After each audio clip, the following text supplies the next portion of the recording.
So, ayun nga guys, after a year, yes, parang almost a year na sinabihan niya ako na pupuntahan niya ako sa mansion. Aba, ngayon lang pumunta ang babaita. At ayan nga, nakita ko napaka-glowing talaga. Baka naka-miss Chung yan. Sabi ko nga dito, naka-bed rest yung tao na patayo tuloy. Paano? Siyempre, andyan na yung aking bisita. Ayan guys, finally, nasa Pamus Food Hub na si Miss Chung. At ayan nga, parang matagal na kaming magkakilala talaga. Oo, matagal na pala talaga kami magkakilala. I mean, sa personal, ganun. Kasi parang same vibes talaga kaming dalawa. Nakikita ko sa kanya si Habibi.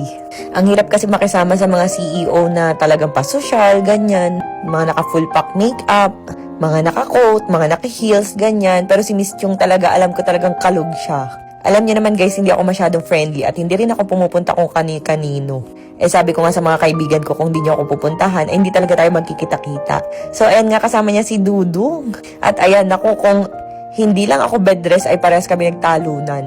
Feeling ko kasi guys, same energy talaga kami. Pero dahil nga bed rest, kailangan chill-chill. Sabi ko ganyang TikTok lang ang pwede naming gawin. Tapos tuwang-tuwa siya sa mga anak ko kasi ang lilinis daw tingnan at ang gaganda raw talaga sa personal. At sobrang puputi daw. Akala daw niya ay filter-filter lang daw sa TikTok. At ayun nga yung asawa ko, pinakita agad si Nathaniel.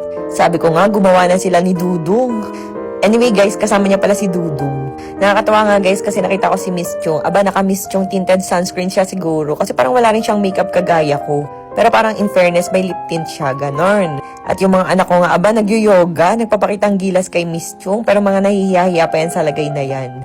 Pero tingnan niyo naman, napaka-clingy talaga ng mga anak ko.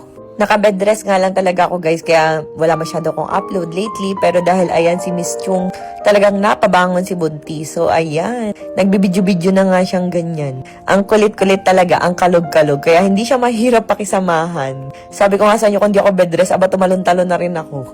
Sabi ko nga, ay wag na maghuwad ng chinelas, pero ayan, tinan nyo naman, napaka-low-key, napaka-humble lang.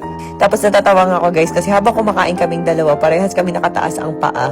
Dapat nga ikakain kami sa Pamus Food Hub, kaso nga lang, napahaba ang chikahan. Kaya ayan guys, 5 hours ata kami nagchichikahan. Kita nyo naman guys, tawang-tawa, masayahin din talaga kagaya ko, kaya same vibes talaga kami.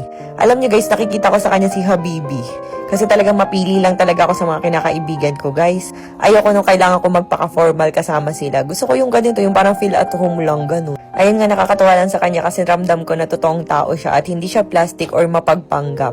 And ayun nga, nakakatawa lang kasi si Dudong pumunta ng Starbucks. Tinatanungan ni Miss Chung kung ano daw gusto kong inumin. Pero ayun, di ko alam, di na siya nakabalik. Kaya buong araw kami nagchismisan at syempre nag-TikTok din kami, napasayaw nga kahit bed rest.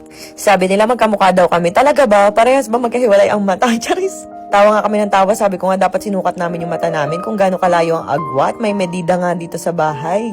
So ito, newfound friends. Ang kulit-kulit nitong dalawang to at nag-enjoy talaga ako.